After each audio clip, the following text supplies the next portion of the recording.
Welcome to the 9 March meeting of the Chatham Finance Committee.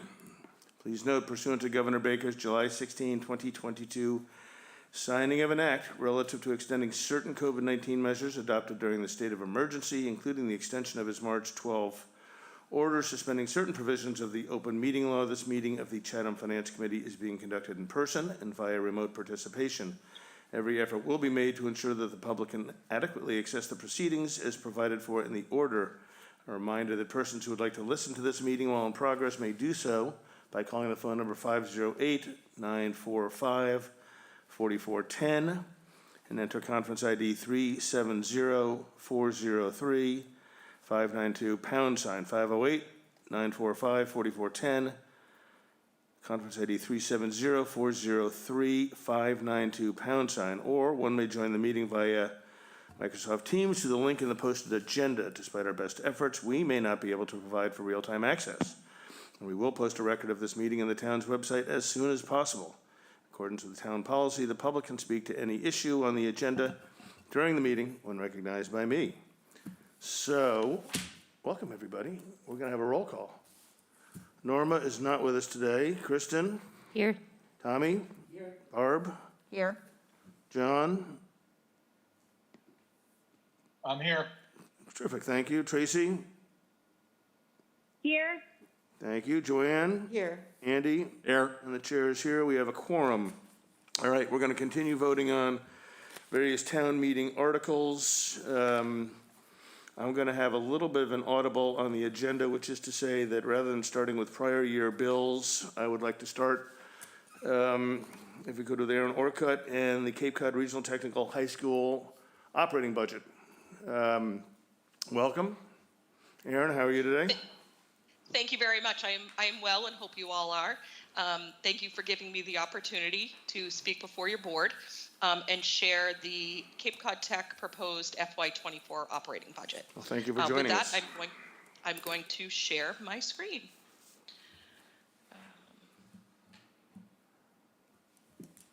Let me see.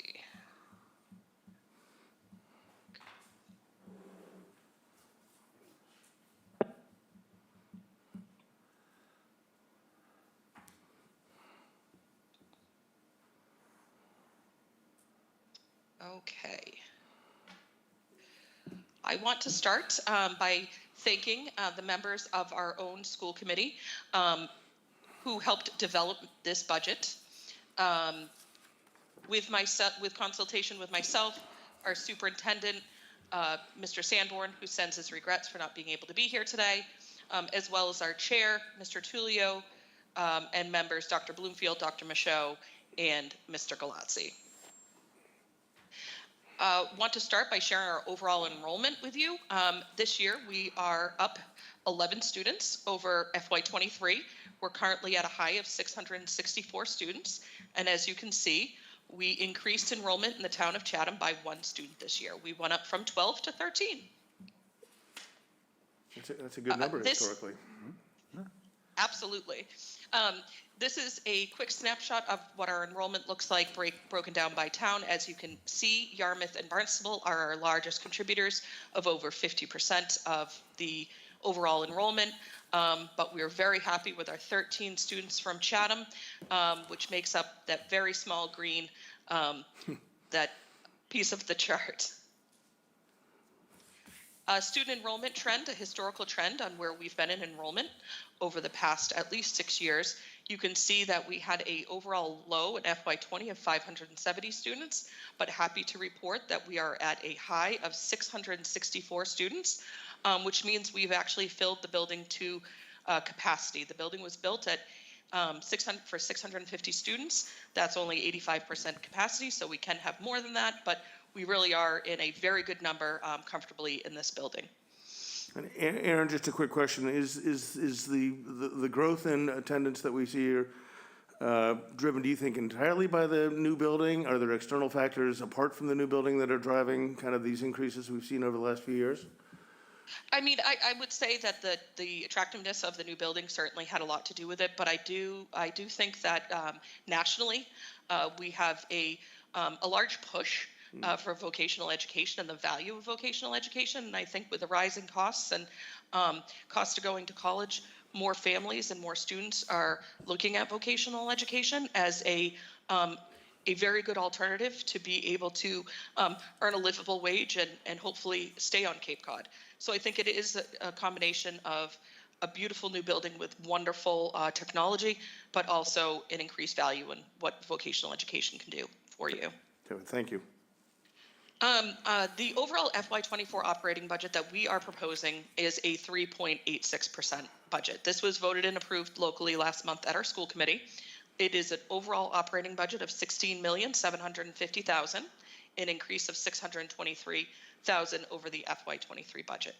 And as you can see from the historical chart on the right-hand side, we have done our best in most cases to keep the budget under 2%. You'll see in FY21 it was under 3%, but we are trying to be very good stewards of your taxpayer money and trying to come in at relatively small increases, although there are many factors that are driving this year's budgetary increase. Economic climate and the cost of supplies, increased cost of insurances, and utility costs are really what's driving our budget, as well as your local budgets and other school budgets. So a quick snapshot of where the money comes from. Almost 80% of the overall funding for our budget comes from you, our local taxpayers, in the form of assessments to our towns. You'll see that that number is $12,491,079 for this year. State aid has increased substantially this year. The Student Opportunity Act has infused quite a bit more state aid and has actually brought it up higher than it's really ever been for us, thankfully. And we also try to contribute as much as we can from local revenue. Most of that $665,000 you're seeing there is a contribution from our excess and deficiency fund.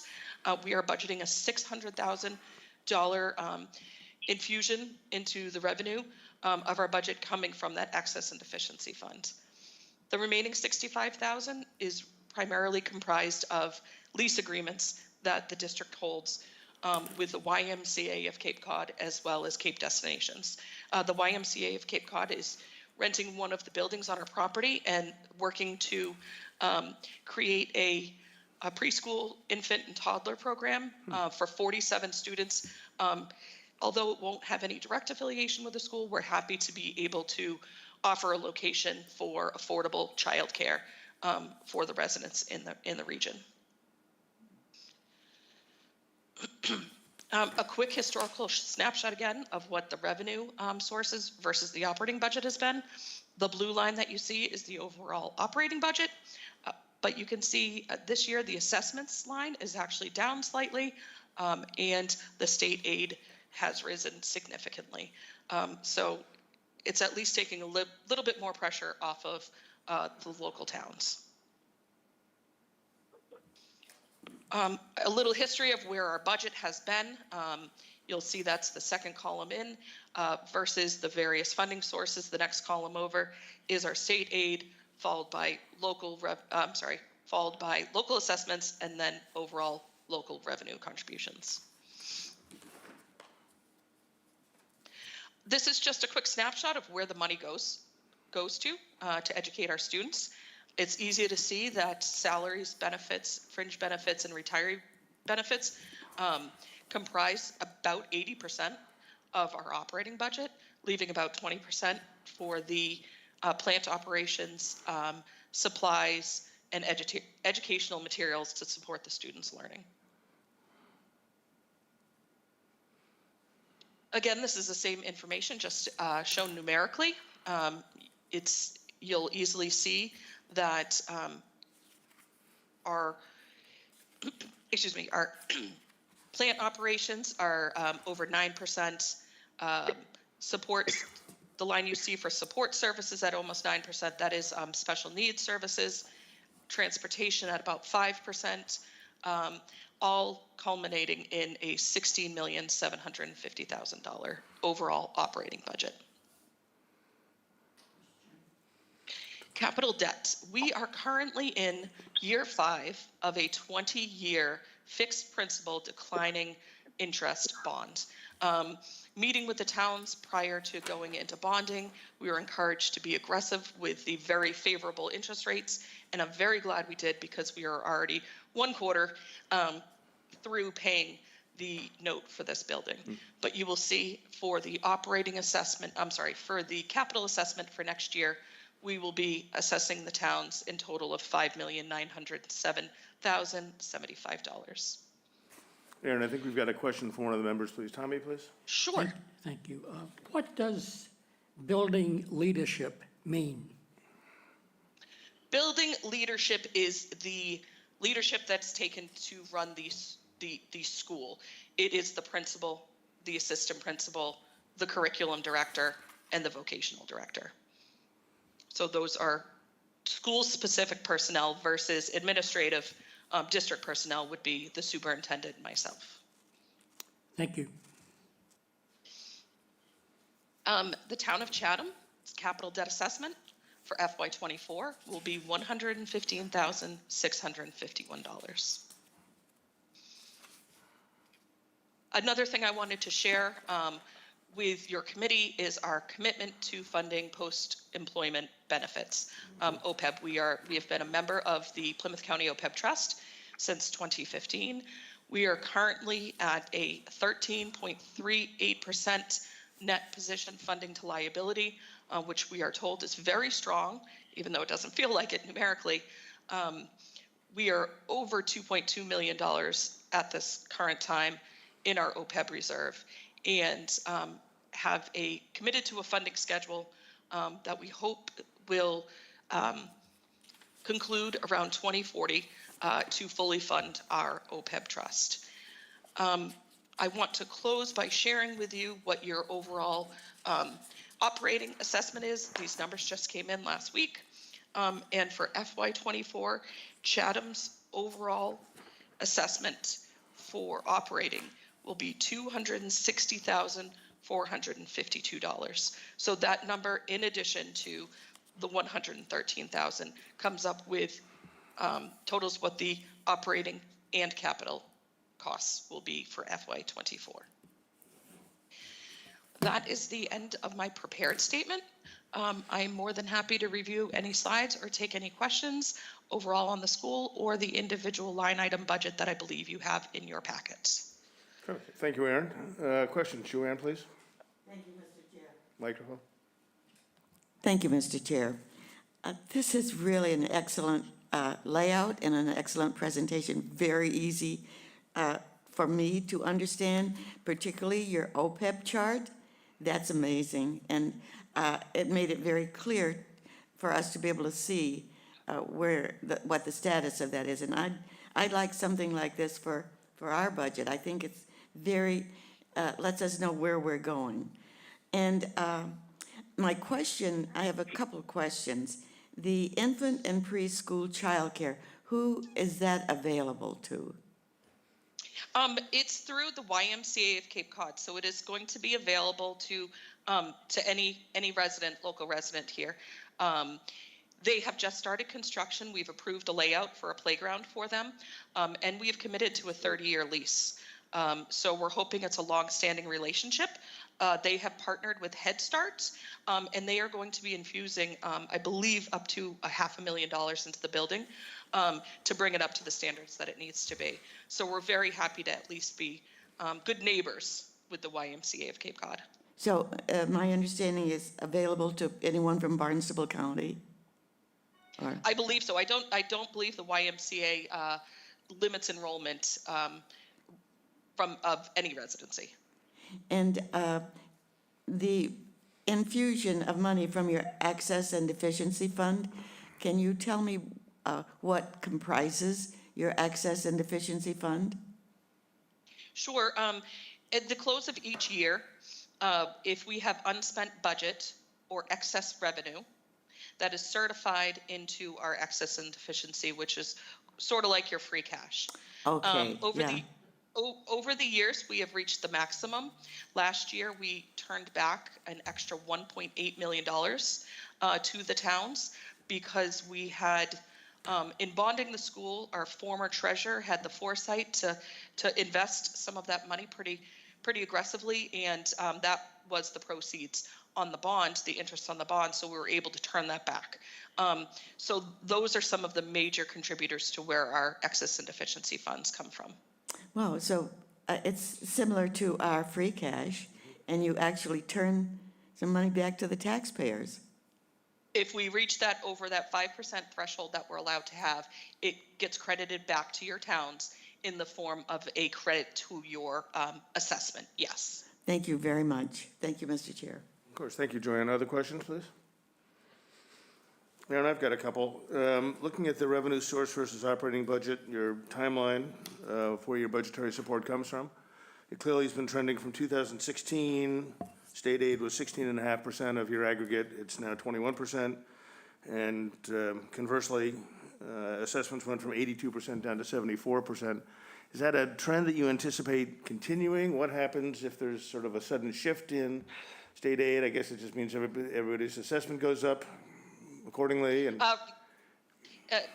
Historically, that is exactly what's happened. As I mentioned, this year, FY23, the state legislation infused a lot of money into the schools through the Student Opportunity Act.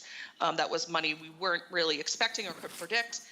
Now going forward, we will budget what we anticipate. Massachusetts is typically a hold harmless, meaning we don't typically receive anything less in the following years than we had prior.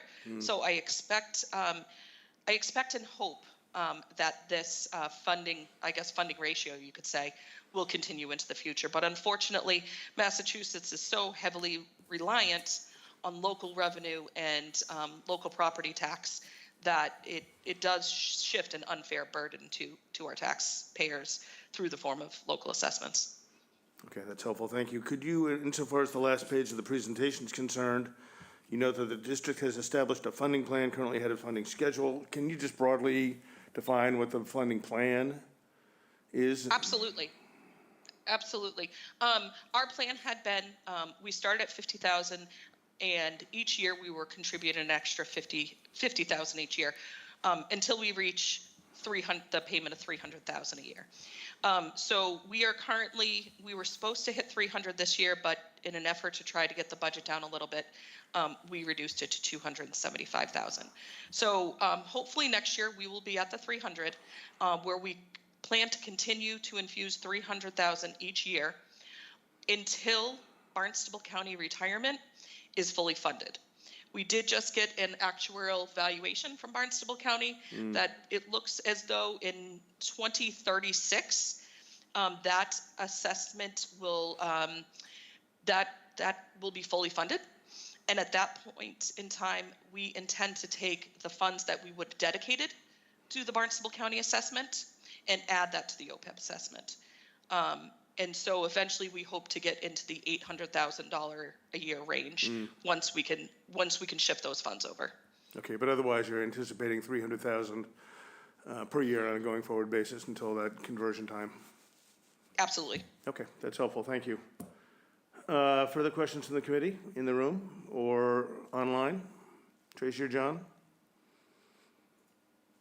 All right. If not, then I will take a motion for us to support the proposed budget assessment for the Cape Cod Regional Technical High School in the amount of $376,103. Article 12. Is there a motion? So moved. Second. Seconded by Andy. Second. Thank you, Kristen. Yes. Tommy? Yes. Barb? Yes. John? Yes. Tracy? Yes. Joanne? Yes. Andy? Yes. Chair votes yes, 8-0. Nice work, Aaron. Thank you very much. We Tracy, appreciate I your have to time ask, and the conciseness of your presentation. Thank you. I don't know where they're Thank going you. to Tracy, fit I all love the your kids little who puppy. want to go there. Thank All you so right. much. Thank you. All right, Alex. How are you? Yes, good afternoon. Good afternoon. Thanks, how are you? So we have a series of upcoming town meeting article votes, prior year bills, 5-year capital plan budget. CPA, kind of the general fund appropriations, opioid settlement funds, and then several housing-related articles, and then the bikeways master plan. So, Alex, do you want to start us out, please, with prior year bills? Yes, thank you. Now, this year, as you know, every year we usually have some prior year bills that are received after the close of the fiscal year. And per Mass General Law, it's required to go before town meeting for a vote for prior year bills. So this year we have $8,275.63 for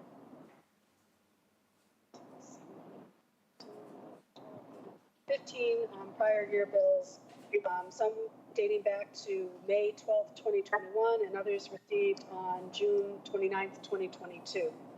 The funding source for this article is free cash, and the select board voted to approve this at a vote of 5 in favor, none opposed, and I'm happy to answer any questions. All right, any questions for Alex on prior year bills? There being none, is there a motion to support spending $8,275.63 to clear up our prior year bills? Move it. Second. Thank you. Kristen? Yes. Tommy? Yes. Barb? Yes. John? Yes. Tracy? Yes. Joanne? Yes. Andy? Yes. Chair votes yes. 8-0. Okay, thank you. All right, that's number 2. Number 3, we're going to the 5-year capital plan. A little more meat on this bone. Alex? Yes. Okay, the 5-year capital plan, this is the annual FY 2024 capital budget. This has not changed since it was first presented to you back in when the budget was presented in January. The total amount for the capital budget is $3,674,000, and it's funded through available funds, so no impact to the tax rate. The majority of that is coming from free cash, the Waterways Improvement Fund, the PEG Cable Access Fund, Cemetery Perpetual Care, and then repurposing 2 articles that were existing from annual town meeting of 2018 and annual town meeting of 2022. All right, so this is sort of the not in the warrant capital spending that we have seen and considered in the various departmental presentations. Question for Alex?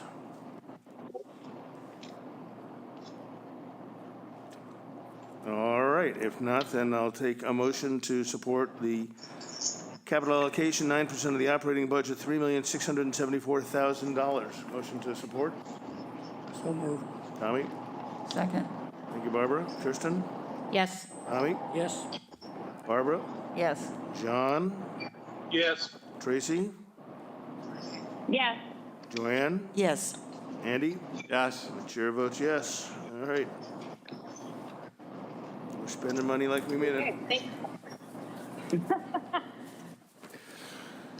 The next article on the agenda is the Community Preservation Act fund appropriations.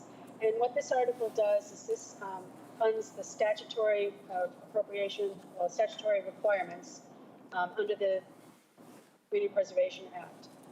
For FY 2024, we are projecting revenue of just over $1.5 million. However, that has come in excess of what we projected in the prior fiscal years. So we're reserving $170,000 for each of the statutory categories: $170,000 for open space, $170,000 for historic, and $170,000 for community housing purposes. Once these go into this article, the funds for them will come directly right back out to fund some of the projects that have been presented. However, if those projects aren't approved, then we have reserved for those statutes, so we meet the letter of the law. And I'm happy to answer your questions. The Community Preservation Committee voted 9-0, and the Select Board voted 4 in favor and none opposed. All right, question for Alex on kind of the statutory distribution into the 3 buckets of the CPA funds. Move it. There being none, I'll take, that was a motion from Andy. Second. Thank you, Kristen. Support, Kristen? Yes. Tommy? Yes. Barbara? Yes. John? Yes. Yes. That was a yes, Tracy? Yes. Thank you. Joanne? Yes. Andy? Yes. Another 8-0, chair votes yes. Alex is running the table. All right, so now we are off to opioid settlement funds in the amount of $74,521.36. Alex? Okay, this is a new article this year. The town, under the direct, with the approval of the select board, voted to join in with the Massachusetts Attorney General at the time, who had joined in this lawsuit against some of the pharmaceutical companies. So because the towns opted in, we were allowed funds through the or also known as the abatement funds from the different companies, pharmaceutical companies. During FY 2023, we received $74,521.36, as noted in the article. However, first, the Department of Local Services, DOR, they opined that those funds belong to the general fund, i.e. they were closed to free cash on June 30th. Once they close to free cash, then they become available for any legal purposes voted by town meeting. However, part of the settlement agreement was that these funds must be used to combat opioid use disorder treatment. I've listed those in the article: support people in treatment and recovery, connections to care, harm reduction, address the needs of criminal justice involved persons, support pregnant or parenting women and their families, including babies with neonatal abstinence syndrome, and prevent misuse of opioids and implementation prevention education. The town has a working group.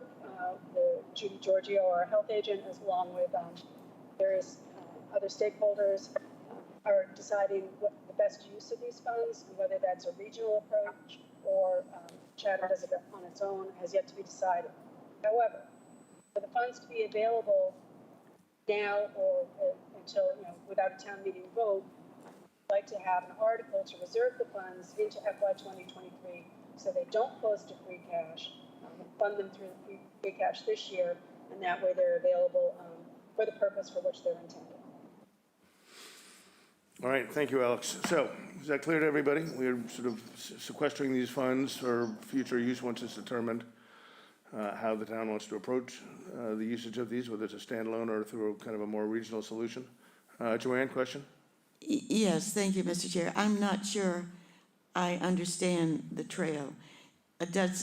Alex, does it come from the state and then it went into free cash and now we're removing it again and putting it into a fund of its own? That's what I'm not clear about. What is the fund that Yes. is going to reside in when we approve this article? It will be a general fund article, so sort of a standalone article to be used for this purpose. We didn't want to create a capital stabilization fund for this, which we could, because that would require a 2/3 vote to expend the funds at a future town meeting, thereby tying up the funds. So in case our stakeholders group, our working group, has used the funds, we don't need to call a special town meeting to use them. Again, we didn't want to lose these funds in free cash and have them close out, because per the settlement agreement that the town joined in on, they're supposed to be used for this purpose. So to have this article will guarantee that and segregate the funds for future use. We're still waiting for the Department of Services / Department of Revenue to opine if there can be a special revenue fund set up, sort of a revolving fund for these funds in the future, but they haven't come down with that decision yet. Thank you, Alex. Thank you, Mr. Chair. Okay, further questions for Alex on the opioids settlement fund? If not, I'll take a motion to support the segregation of $74,521.36 into a standalone silo until we determine how to apply it to the prospective solutions. So moved. Second. All right, thank you, Kristen. Second. Kristen? Yes. Tommy? Yes. Barb? Yes. John? Yes. Tracy? Yes. Joanne? Yes. Andy? Yes. Chair votes yes, 8-0. All right, now we're going to slip our way into 3 housing-related, broadly, articles. Do you want to start us out, Alex, with Massachusetts General Laws, Chapter 40? Yes, thank you. Again, if you have questions, I did include the report from the Community Development Department on these articles. I'm not sure how much detail I can go into. I'm looking at the article, and I see Select Board Member Nicastro is here as well, probably to speak on this article. I'm not sure about the other ones, because the Select Board did vote 4 in favor, 1 opposed. It was Mr. Nicastro, just for your information. What this article would do is, if the town votes to accept the provisions of Mass General Law, Chapter 40, Section 15A, and again, it says that it would allow municipally owned property to transfer for the purpose of affordable low and moderate income housing, reduce the vote required of town meeting from a 2/3 majority to a simple majority. So that is really the substance of this article, is for town meeting to authorize the change of use of land, provided it's for low or moderate income housing. It would be just a simple majority, not a 2/3 majority, as is the case with votes for the transfer of other land. And I'm happy to defer if Mr. Nicastro would like to say something. Okay, Alex was a little choppy there. I trust everybody's had an opportunity to look at the agenda package that explains this more fully, or not? Questions for Alex? Andy, please. Alex, my reading of this and of the article differs slightly from some of the explanatory material. Rather than lowercase a, affordable and attainable housing, this is quite specific for low and moderate income, which we would call capital A affordable housing. Is that right? That is my understanding. Okay, thank you. Joanne, please. Mr. Chair. Thank you, Mr. Chair. Is Mr. Nicastro here to represent the selectmen on comments on? Let's ask him. Mr. Okay. Nicastro, are you here to represent the select board? I suspect Yeah, not, but I think probably your opinion, or where do you stand? Well, Mr. Chairman, thank you. You had invited me or asked me if I would speak today. I'm happy to speak both as your liaison from the select board and as an individual select board member, if that's okay, because I do have a strong opinion about this particular legislation, but I'll try to lay it out for you in terms of what it does. Thank you, And that'd be then offer helpful. I do want to say something in response to Andy's question. As I understand it, the term low and moderate income housing is equivalent to affordable housing. I think that terminology was what was in use back in 1989 when this particular provision was inserted in the statute. That's my understanding of it. I could be corrected on that by our Community Development Department. But I did receive a communication yesterday from the town's Director of Housing and Sustainability, who essentially, I think, made an equivalency between affordable housing and low and moderate income. So if you'll bear with me for a couple of minutes, let me try to lay this out. As Alex said, we currently have a statute, Chapter 40, Section 15A, that authorizes a town to make a change in the use of property that is held for municipal purposes. It says that the select board or whatever body is in charge of the property, it could be the Park and Rec Commission, for example, take a vote by simple majority to determine whether this should happen. And then that goes to town meeting for an approval. And the requisite quantum vote is 2/3. We saw that, and we've seen that in recent times, and we're going to see it again in one case on Middle Road and on 127 Old Harbor Road. Middle Road failed to get a 2/3 for housing last year, and 127 failed to get it. 127 is coming back at you, at all of us. Just tangentially, I'm opposed on that one, on the merits, but I'm not here to talk about that. In 1989, the legislature added a paragraph and said that if the new purpose of, that's being proposed for a parcel held by the town is low and moderate income housing, and I'm going to use the word affordable housing interchangeably, then the quantum required at town meeting is a simple majority. And that's what's being presented to town meeting in this article. And town council opined the other night, I think correctly, that the vote that would be required to pass this article is a simple majority.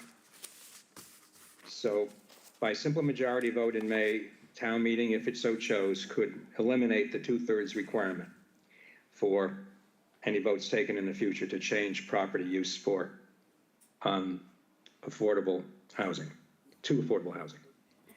So let me offer my own thoughts on this. Because as the paper reported and as Alex said, the vote to do this, to place it and to recommend it was 4-1. I was in the minority. I was astonished when I picked up my agenda packet over the weekend to see that this item was on our agenda. I've been on the select board for 8 years. Not once has this topic been discussed at the select board until this week at the 11th hour, just 1 week before we can close the warrant for our town meeting, which is going to take place next Tuesday. I offered a motion to postpone it until after town meeting, and I couldn't get a second. I think the proposal is bad policy and would remove a protection that benefits the broader interests of the town in terms of determining the appropriate uses of municipal property, which might not in every single instance be housing. It amounts to me to saying, let's change the rules because we can't get our way with a simple majority vote. This is a momentous change, however admirable the goal. And what would it mean? Let's think about what municipal properties we currently have that could possibly be used for housing. I mentioned 2 already. What about the Marconi property? The Eldridge Garage property? What about the town offices on Main Street? Possibly what about the Little League field? The only properties that would be spared under the statute are parklands and possibly, although this is an unclear area to me, lands that have been acquired and formally dedicated to environmental use or conservation use. We have something called Amendment Article 97 of the state constitution, which says that if lands are required for environmental purposes or conservation purposes, those purposes can only be changed with a 2/3 vote of the state legislature, taken by yeas and nays. So I don't know how this all interrelates. That should be sorted out before town meeting is asked to opine on this and vote on this. Let's take one of these properties, for example. Let's take the Marconi property. What if the town should want to drill a well there for water because we feel it's needed? And we are looking at the issue of additional wells for water supply, especially if we're going to be trying to attract more people to come in and live in this town and build more housing. That would require a 2/3 vote, even if this passes. But if the use is affordable housing, only a simple majority. And yet, I would submit that water is at least as important as housing.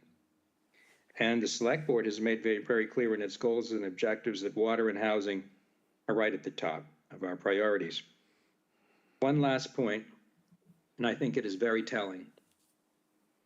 As I said, this particular paragraph, which we're being asked to adopt, was inserted by the legislature into the general laws in 1989. It's been on the books for a long time. And in the year 2020, the legislature enacted Chapter 358, which was a major statute aimed at boosting housing initiatives in the Commonwealth. Among the things that were done in that statute, as I understand it, and again, I could be corrected because it's a really long piece of legislation, but I remember reading about it at the time, was to lower the voting requirements for zoning changes by the town if from 2/3 to a simple majority, if the zoning change was aimed at housing, and lower the requirement at the Zoning Board of Appeals from 2/3 to a simple majority if the approval that was being requested was aimed at housing. Significantly, this 2020 statute left 15A in place as purely an option for each of the 351 cities and towns. The legislature could have mandated that change, but it did not do so. So in sum, I differed with my select board colleagues. I don't believe we should change the rules for just one category of purpose. I think it is an infringement on the prerogatives of town meeting. I supported the housing proposal for Middle Road. I oppose the housing proposal for 127. It seems to me that those who advocate for such proposals should be subject to the same rules as everybody else. So I appreciate the opportunity to offer my own thoughts. I wasn't planning to speak until the chairman called me this morning and asked me if I'd come and talk about the statute. And I did indicate I would like to offer my own comments, if that being the case. I'm happy to answer any questions, both generally. I'll try to be as neutral as I can in discussing what the statute does, but those are my thoughts on it. Thank you, Dean. I think that I invited Dean because I thought the context is important and helpful. This is not something that, to Dean's point, this is not something that we've had a lot of face time with, that the town spent a lot of time considering or thinking about. And I just thought that having heard what the select board had recently to say about this, that having Dean's perspective as well could be helpful. So questions for Alex, Dean, observations, et cetera. Kristen, please. I appreciate that Dean was here to explain that today, because I too, first thing this morning, got an email from somebody saying, did you see the Chronicle? And caused me to tune into the select board's discussion on this.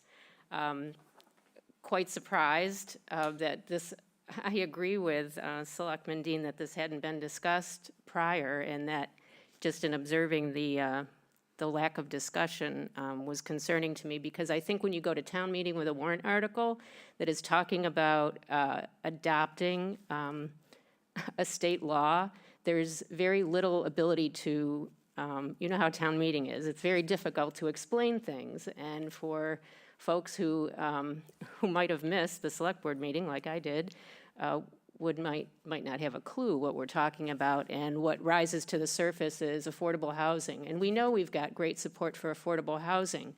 But as Selectman Metter said at the select board meeting, seems to me there's something missing here. I can't put my finger on, I don't know what it is, I'm paraphrasing. But I'm gonna vote for it anyway. And I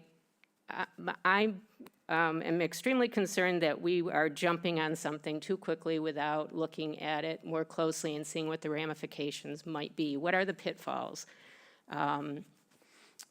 Is this going to, well, I guess, Mr. DeCastro gave some examples, but are there other things? And I think that when we acquire land, when we have acquired land, it's always required 2/3 vote to purchase land. Back when we bought I'll say the Middle Road property, that was purchased with the intent of the transfer station, of the dump at the time.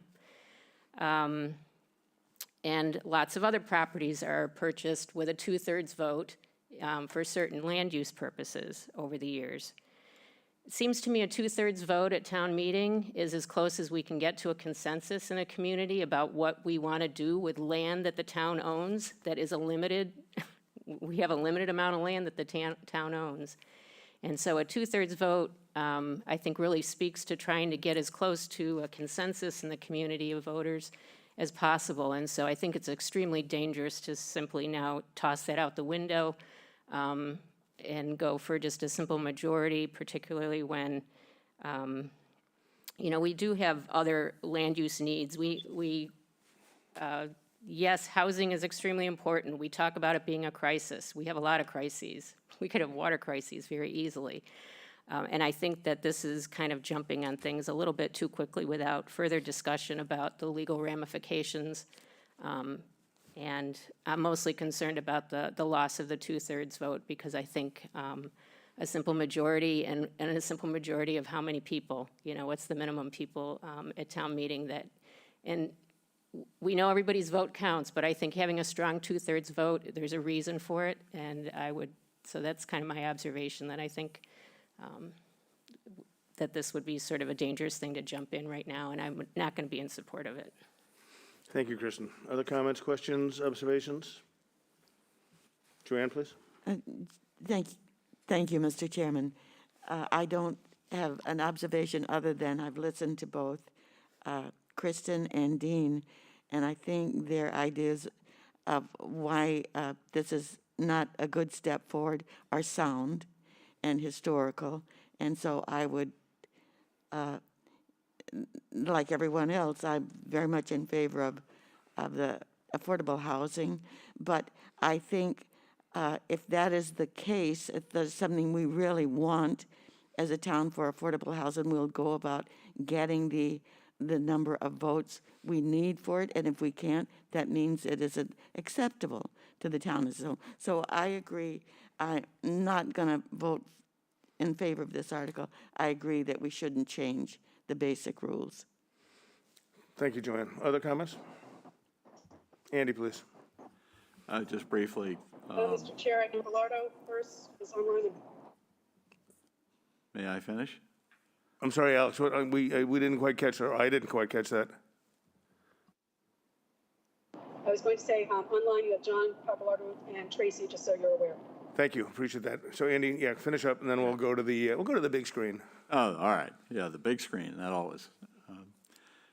Just another observation, in the debate last year over the fate of the Middle Row property, not only did the affordable housing piece lose by 2/3, or rather did not make the 2/3 majority, the effort to turn it into conservation land also missed by 2/3.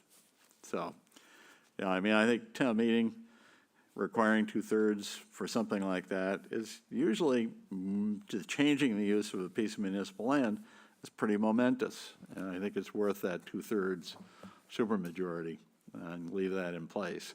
I'm also troubled by the fact that this, notwithstanding the fact that this option has been around since 1989, this has suddenly come up on everyone's radar without, I think, enough homework. I also will oppose it. Thank you, Andy. Tracy, please. Thank you, Mr. Chair. I just have to respectfully disagree with the opinions that we've heard thus far. I do know people have been thinking about this for quite some time. Perhaps it hasn't gotten circulated or brought up or discussed in public. To me, well, first off, housing is an existential crisis, perhaps the existential crisis facing Chatham above no other, in my opinion. And I think that housing does deserve this special place, this special designation, such that it doesn't have to meet the 2/3 barrier. I think that 2/3 is onerous for something that is always going to be contentious and controversial in town.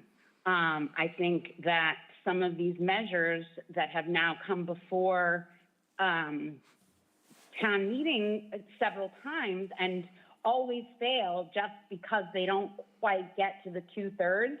But I think that the sentiment of the town is there. The majority of the town keeps trying to move forward on working on housing and keeps getting shut or getting just too short to actually make a dent to really tackle this thing that everyone agrees, for the most part, everyone agrees needs to be worked on. And I think that the time to keep pushing it down for a more perfect option or, something that I just don't think that waiting around till we get a 2/3 agreement on stuff that is this important, this immediately, makes any sense to me. So I am in support of this article.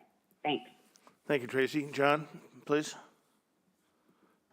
Thank you, Mr. Chairman. Thank you, Dean, for coming forward and trying to explain this to us. I just learned about this morning when I looked at the packet. A simple question: when this goes forward to town meeting, does it require a 2/3 in the affirmative vote to change the rule, or can a simple majority do away with a 2/3 requirement? Simple majority. Tyron's. Town council opined on that the other night, and I think he's correct. Simple majority. Yeah, that's ironic. Yeah.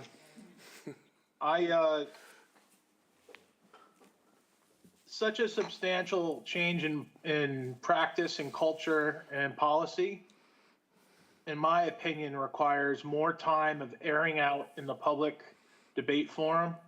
And I'm not inclined to support this, not because I don't want to see affordable housing attained in this community, but I'm looking at the precedent of this. So I'm not going to support it. Thank you. Thank you, John. Other comments, observations inside the room? I guess from my perspective, I think my overarching response is a concern around process. Not dissimilar, frankly, it's not maybe not an ideal corollary, but to the surf boat, where we have what seems to be a very good idea, but which we're being asked to act upon without really having considered a lot of the implications, ramifications. How are we going to do this? What are the policies around operating a surf boat and a rescue service in lieu of the Coast Guard? Again, I've been aware of this idea and the desire to try to get this passed by town meeting probably for 6 months, probably since after, well, maybe longer after last year's town meeting. But literally the first time this landed on my desk was yesterday in the agenda package. And it just doesn't strike me as laudable as the goals prima facie seem to be. I'm not sure that's the best process for this town to consider making such a significant change. I do think we have made, as a community, significant progress in housing over the last couple of years. I think this town has been slow and has long confused motion with progress with respect to housing. But we do have 5% of SHI. The goal obviously is 10% or more if we want to escape the 40B ravages, but 40B isn't a big issue for us given the lack of land. But I think minds have changed. I've been watching the scene here for a long time, and I don't think I've ever seen more energy lining up behind something, e.g. housing, than I have ever in memory of this town, right? Whether it's we want to build a concrete bridge or a wooden bridge, or we want to jump out of a perfectly good airplane, or you don't. I mean, we're always at odds, it seems, with one another, but housing is something that I think this community has really coalesced on over the last couple of years, and I'm proud of that. All right, Barbara, please. I just saw this actually around noon today, and I guess I've been very disappointed when you look at our national government that every time they don't agree on something, they change the rules so that they can get whatever they want through instead of convincing, working towards compromise with the other side. I think we should work. I think what our focus should be is explaining to the people that aren't supporting affordable housing how much we do need it and get them to come over to our side rather than just changing the rules. Okay. If there's nothing further, then I will take a motion as to supporting the proposed change in Massachusetts General Law, Chapter 40, Section 15A. Is there a motion to support? So moved. And a second? Second. Thank you. Supporting the change, Kristen? No. Tommy? No. Barbara? No. John? No. Tracy? Yes. Joanne? No. Andy? No. And the chair votes no. So 1 in favor, 7 opposed. All right, thank you, Alex. Let's roll over to, please, reuse of land located on Stepping Stones Road. Thank you, everyone. Okay, thank you. Yes, this is to reuse the land on Stepping Stones Road. As you might recall, this school board had released the land to the select board, and the select board would like to have that to be used for affordable and attaining housing. This is the portion of land that is, again, was the subject of the previous petition article for Council on Aging last, I think 2 years ago, that ultimately did not pass. So again, right on Stepping Stones Road between the bike path and Stepping Stones, and the select board, I believe, has voted in favor of this by a vote of 5, yes, 5 in favor and none opposed. Okay, speaking of headway, different outcome than historically, I think. All right, questions for Alex regarding the reuse of the land located on Stepping Stones Road for attainable affordable housing? If there are none, I'll take a motion to support the article. So moved. Second? Second. Thank you, Tommy. Kristen? Yes. I just want to check, make sure that nobody's got their hands up. Nobody's got their hands up. Kristen? Yes. Tommy? Yes. Barbara? Yes. John? Yes, please. Tracy? Yes. Joanne? Yes. Andy? Yes. Chair votes yes. So 8-0 to support the reuse of the land located in Stepping Stones Road for housing. Housing-related article Thank number, you. number 3, Alex. Okay, another housing, again, this is a declaration to surplus the town property of 193 for Stony Hill for affordable and attainable housing. However, this is contingent upon the passage of the annual town meeting warrant and debt exclusion votes for the new Center for Active Living, also known as COA, a positive vote to be located at 1610. So if that vote fails, this obviously will not go forward. However, the select board member Shell had requested this companion article, so the current location active living on Stony Hill Road will be used for affordable and or attainable housing. All right, we're losing Alex a little bit. So Happy to answer any question. oh, she's back. Oh, sorry. So again, this is a companion article to the article for the construction of the new Center for Active Living. And so if that article passes, we wanted to make sure that we could move forward with the current location for attainable and affordable housing. If 1610 Main does not pass, then this article again would be moved. So it is contingent on the other article. Okay, was that clear to everybody? The contingent nature of this article relative to the disposition of 1610? And to be clear, the articles are out of order, at least in my pack. Same here. It follows the 127 Old Harbor Road article in the document set. Okay, questions for Alex regarding the reuse of 193 Stony Hill Road in the event that 1610 is selected by the town to serve as the new site for the Council on Aging. All right, any hands, no hands up. I'll take a motion to support Article blank, reuse of 193 Stony Hill Road. So moved. Second. Second. Thank you. Kristen? Second. Oh, thank you, Tracy. Kristen? Yes. Tommy? Yes. Barb? Yes. John? Yes. Tracy? Yes. Joanne? Yes.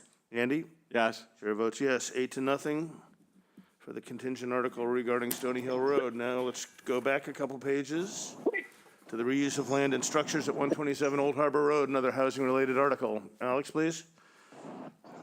Yeah, I did not have that on the agenda for today. Ooh. All right, well, then we Yeah, can't do it. I think that was just in the packet. Yeah. Okay. So we will bring that up either. Don't say the Finance 14th Committee is or- not prepared. We are ready to roll on this one. So, all right. In that case, then, I think we have exhausted our agenda up. No, we have the Bikeways Master Plan. Right. All right, Alex. Bikeways Master. Okay. So this is the Bikeways Master Plan regarding the George Ryder Road connector and an easement acquisition. In your packet, I did provide the portion of the easement that will be taken. It's approximately 225 square feet that would be needed as part of the Ocean State job lot for the bike path to go through. And this is part of that project that the Bikeways Committee has before you and is grant funding through the Mass Trails, as well as the Community Preservation Act funding some of that, the grant match. So again, it's obtaining an easement of 225 square feet. We don't know what the landowner, Terry Whalen, has been in contact with the landowner. We're still waiting to hear back. However, looking at the cost per square feet for the entire property at Ocean State Job Lot, it is likely that the cost for this easement would be under $2,000. So we're looking for a $2,000 appropriation for this article. Okay, And the so, select board voted 5 in favor and none opposed.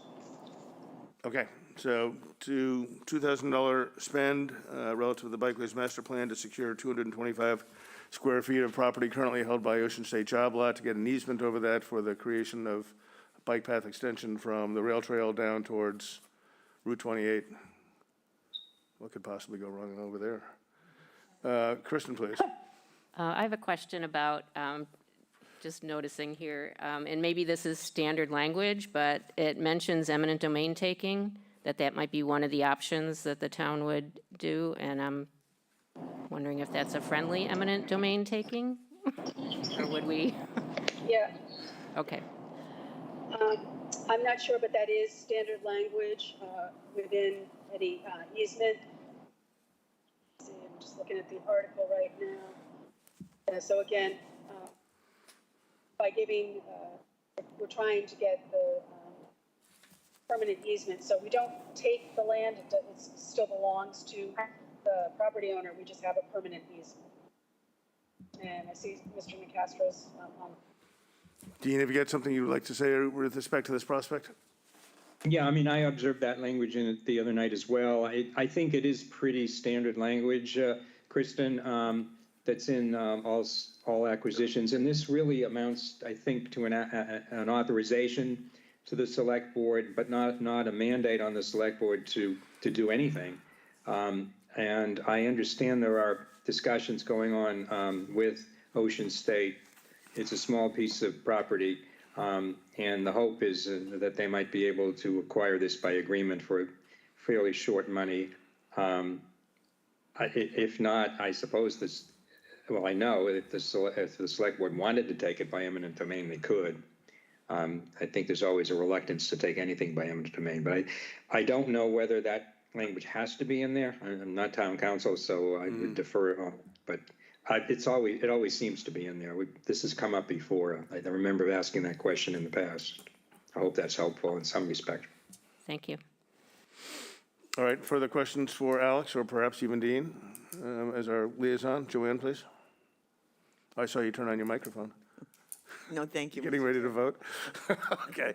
If there are no further questions, I'll take a motion to support the prospective easement acquisition of 225 square feet of property currently owned by Ocean State Job Lot by whatever means, I suppose. Motion, Andy? Point of order.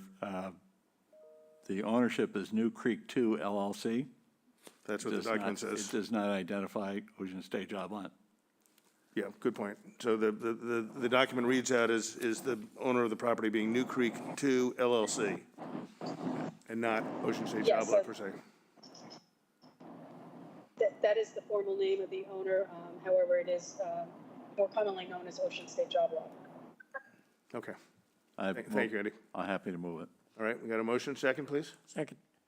Thank you, Tommy. Kristen? Yes. Tommy? Yes. Barb? Yes. John? Yes. Tracy? Yes. Joanne? Yes. Andy? Yes. And the chair votes yes, 8-0. All right. So that's good. Okay, so we are on Tuesday going to be hearing about the Center for Active Living. I think Rick Pomeroy is going to be available for us either in person or online, which I think is probably a good decision. I have let Pat Burke, who's president of the board of the Council on Aging, Pat and I had a conversation this morning. I let her know that my intention is for us to hear about this project, which you've all heard about before, on Tuesday, but we would not be taking a vote. I want everybody to have the opportunity to think about this thing and think about what they hear. I don't want the pressure of having, you know, X numbers of proponents staring at us from the crowd, trying to, you know, I just don't want it to interfere with how people think about this thing and process. I want the opportunity for people to really think through what we're presented with on Tuesday. So we won't take a vote on this until next week, Thursday, which will still give us an opportunity to get it into the warrant. And then following that, on Thursday, we're going to have Monomoy Regional School District come in and present their budget to us, which is something in the order of $10 million, so not an inconsequential spend, obviously, for us, but we don't have a huge voice in how it's allocated. But that's the kind of plan for next week. I think I got my marching orders pretty clear yesterday.